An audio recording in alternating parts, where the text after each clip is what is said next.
on our country by terrorists in Kashmir, in a place called Pahalgam, on the 22nd of April. I must say that we saw the statement by Brazil. We were also very touched by President Lula telephoning our Prime Minister personally to express his concern and condolences.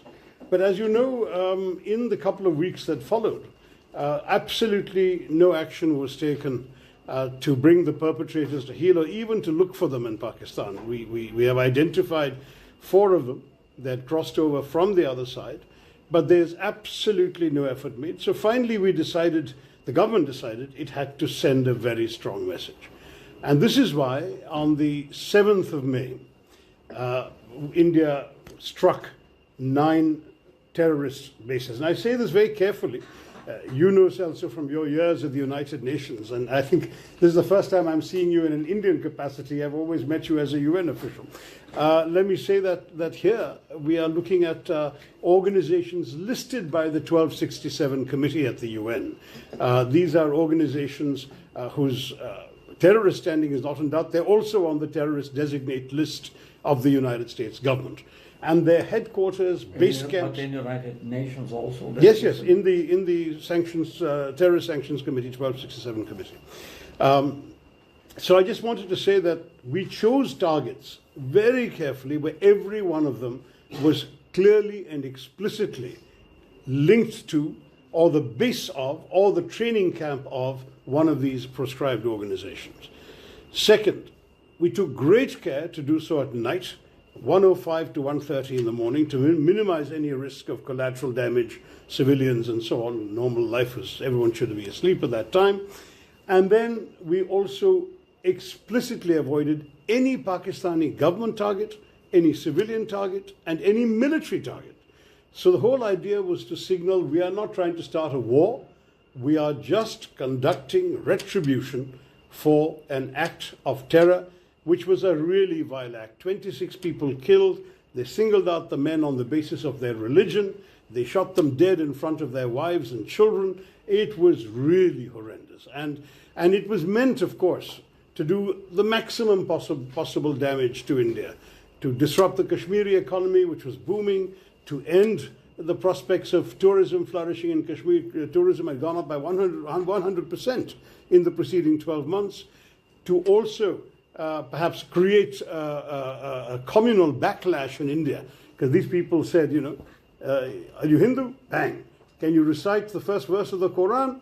Then we spare you. And in fact, they spared one man because he could recite. And this was clearly intended to send the message, it is our religion that is killing you. And so the hope was that there would be a backlash back in India. And the Indian people, thank God, had the maturity to stay united. No absolutely nothing like that. There were heightened tensions for maybe 24 hours, some minor incidents in university campuses and so on, but thereafter the whole country rallied behind. And in fact, once the operation started, you would be so impressed to see the strength of opinion of all sections. And in fact, I'm proud to say that every one of our parliamentary delegations going around the world has this diversity of religion I mentioned. Mr. Sarfraz Ahmed is from the Muslim community, is strongly, solidly with us. We've had others leading voices from the Muslim community. And of course, the Kashmiri people, the Kashmiri chief minister, who was elected in an election with a 64% turnout quite recently. He has been really exemplary in speaking up for India and against this hateful terrorism.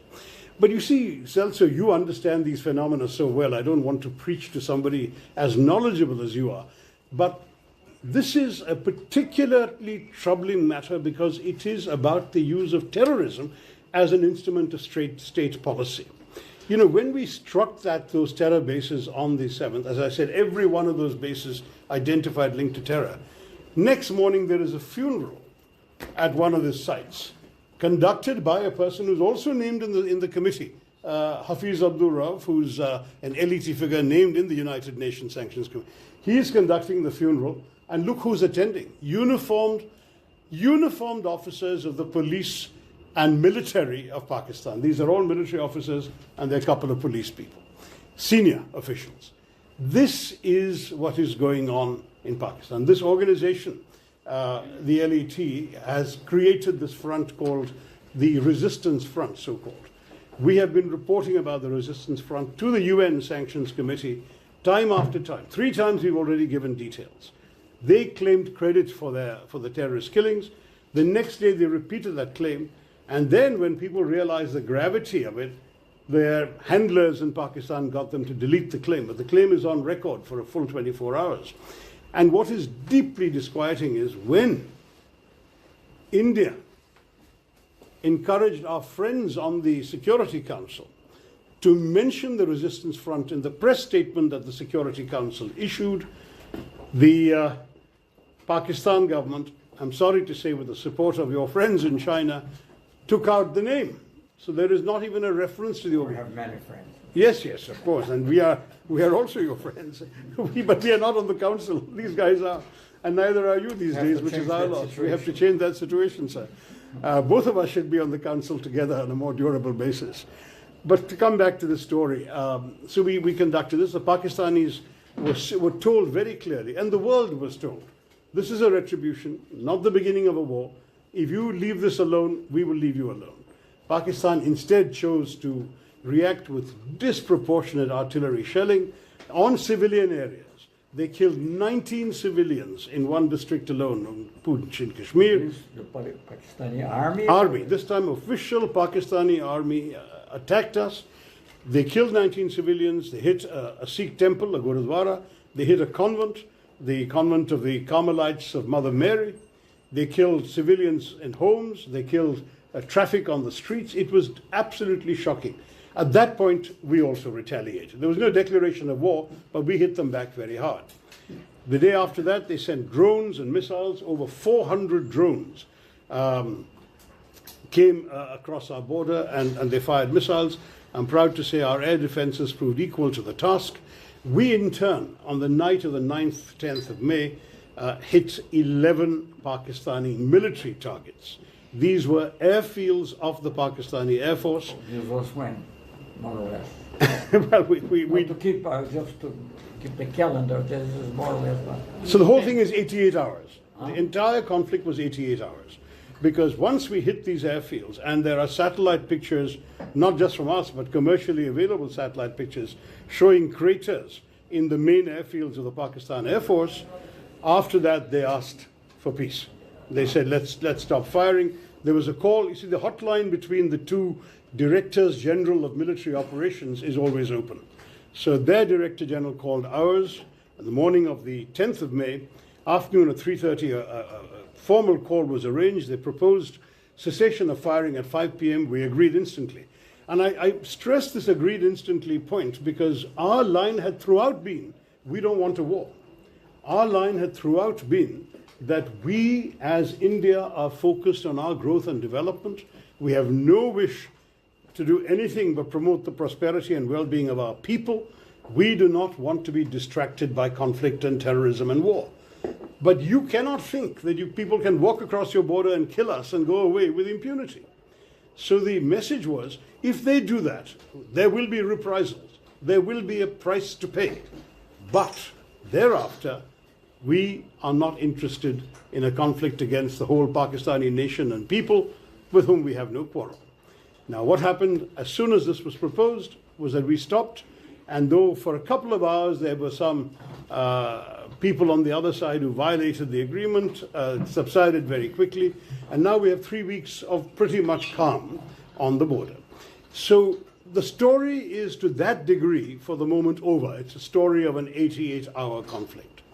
But the larger lessons are what I wanted to talk to you about, and through you, I hope you will share our Prime Minister's concerns with President Lula, because the truth is that we really need understanding from our friends here. This is not some random incident to systematically undermine the Indian state. It has begun at the end of the Soviet withdrawal from Afghanistan, when you had a whole bunch of mujahideen trained and ready to be unleashed somewhere with no place to go because the Soviets had left, so they turned them towards India and Kashmir. And from 1989 onwards, we have suffered repeated attacks. You yourself were in the UN when some of them happened. You were also very much aware, I know, both as foreign minister and as defense minister, of incidents including the Mumbai attack in 2008 when 170 people were killed. 2006 were all 2008. But it was 170 people killed, and India chose not to do this but to take the peaceful route because the evidence was all available. Dossiers were compiled. One of the terrorists was captured alive. His home address in Pakistan was known. Everything was identified. Western intelligence agencies, not just ours, had recorded the chilling voice of that killer in Pakistan, the handler, giving minute-by-minute instructions to the terrorists to shoot and kill each of their victims. While the killing was going on, the operation was being directed from Pakistan. All this evidence was collected. And we thought, the government, which was at that point my party's government, Dr. Manmohan Singh's government, thought that this convincing dossier will result in the end of Pakistani terrorism, that the whole world will tell Pakistan not acceptable, so on and so forth. I'm sorry to say it didn't happen. Full dossiers were given. Pakistan was put on the grey list of the Financial Action Task Force. Not one person has been prosecuted, let alone convicted. Not one. They made a token gesture of arresting one or two of the names that we had provided, which were associated with the dispatch of this mission. The most prominent of them was a character who has since fathered children while he's ostensibly under arrest. Who has since fathered children while he is ostensibly under arrest. That is the kind of arrest that he is enjoying. It's a joke. The Pakistanis are not serious about terrorism. And this is why, time after, the Pakistanis say, let us have a neutral investigation. There could have been no more neutral investigation than the one of 2008. Practically half a dozen Western intelligence agencies had material that was shared and that was collectively presented to the Pakistanis. We said, here is all the material you need to prosecute these people and convict them in your courts. They gave one excuse after the other. But what is worse, sir, is the terrorist attacks continued. There was one serious attempt made by this Prime Minister, Narendra Modi, to make peace with Pakistan, which was on Christmas of December 2015, 7 years after Mumbai. He traveled to Pakistan for the birthday celebrations of the then Prime Minister Nawaz Sharif, whose granddaughter was also getting married on the same day, so he attended both. There was a lot of warmth expressed on both sides. It was a very spontaneous gesture by the Prime Minister, not a long-planned visit. And yet, within 3 weeks, we had a Pakistani attack on an Indian airbase called Pathankot. At that point, the Prime Minister invited the Pakistanis to join the investigation. He said, I say all this because the Pakistanis are again telling everybody, let's have a joint investigation. We did a joint investigation of Pathankot. And what happened? They said, they went back to Pakistan and they said, the Indians did it to themselves. That was the last straw. I mean, the betrayal, the sense of frustration in Delhi has to be imagined. You are talking to a government that on the one hand is friendly to you, but it is unable to control the elements within its own system that go out and kill with impunity. Mumbai was bad enough, but the continuing series of attacks after that. So after this 2015 betrayal, the government decided they would now no longer take this lying down. There would be public retaliation, and it would be physical, kinetic retaliation. So 2015 September, there was an attack in a place called Uri on the line of control with Kashmir. We sent a surgical strike right across the line of control, hit some people very hard there. 2019, January, there was a suicide bombing by a terrorist from Pakistan. 40 people killed in Kashmir.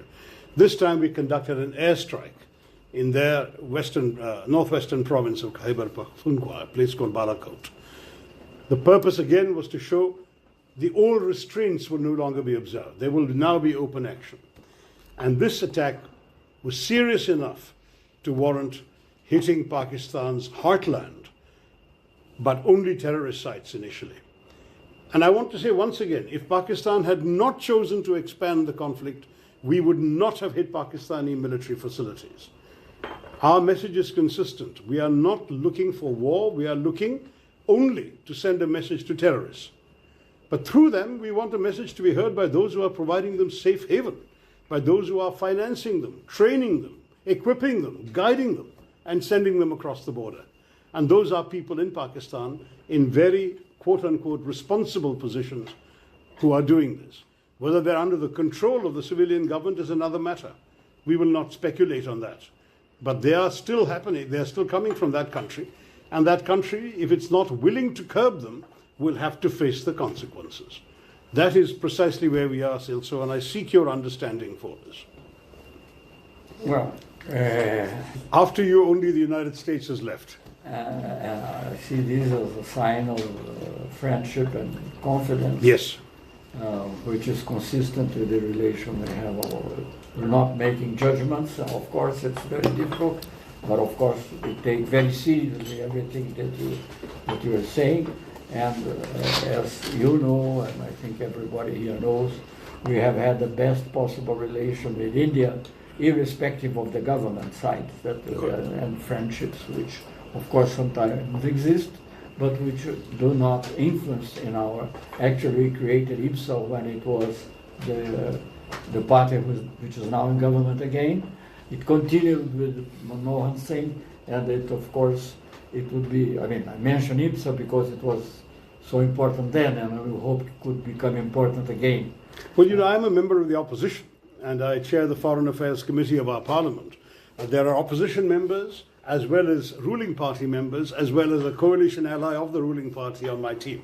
So we have a whole range. Sure, I understand that perfectly. And what I'm trying to stress is that we have a very strong and very good relation. Actually, I mean, just to mention, I mean, President Lula was on a National Day event when it was the present party in power, and then he was again a very good friend of Manmohan Singh, who honored me by receiving me actually every time that I went to India.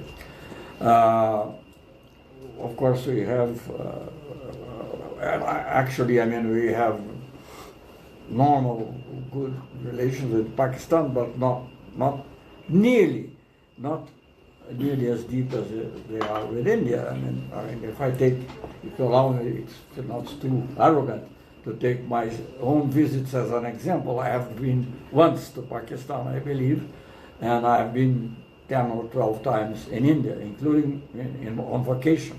You're most welcome to come back. Once on vacation. So I think it's we have a very strong relation. But of course, as always, I will say that we would like to see this solved peacefully. I don't know, as peacefully as possible. Of course, you mentioned already the incidents in the past, and I remember very well, although I made a slight confusion about the year, but I remember very well the bombing in Mumbai.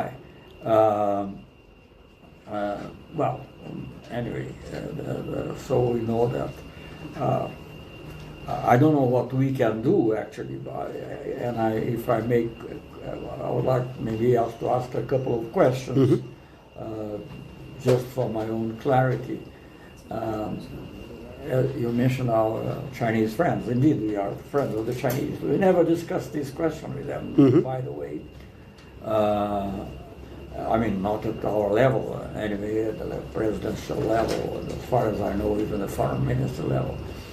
But what was there? Did they react to this incident at all? Did they make any criticism or anything? Just to have no. Well, on the terror attack, of course, all countries condemned it, and China, being a permanent member of the Council, was party to the press statement that condemned the attack. And what is more, said that the perpetrators should be brought to justice, but also those who are backing them and supporting them should also be held accountable, which was a useful statement from the Security Council, because I think all of us knows that despite Pakistan being a member of the Council, the targeting behind that particular statement could only have been Pakistan. So to that degree, the majority of the Council did want to say that while the person who pulls the trigger is obviously the murderer, the person who has given him the gun and the bullets and told him to pull the trigger is also meant to be accountable. And that is something which is something we take very seriously. Well, I would have innumerable questions. Yes, please. But I don't think I should put them because of but anyway, We can always ask our friends with the cameras to leave you anytime you like, Yes. but I'm very happy to have a candid conversation with you today. Clarity Clarity is is important. very useful. But We so learned from China- our friend you- Kofi Annan. But anyway, During the conflict, we did not get any particular sympathy from China, which is not surprising. On the other hand, we will say that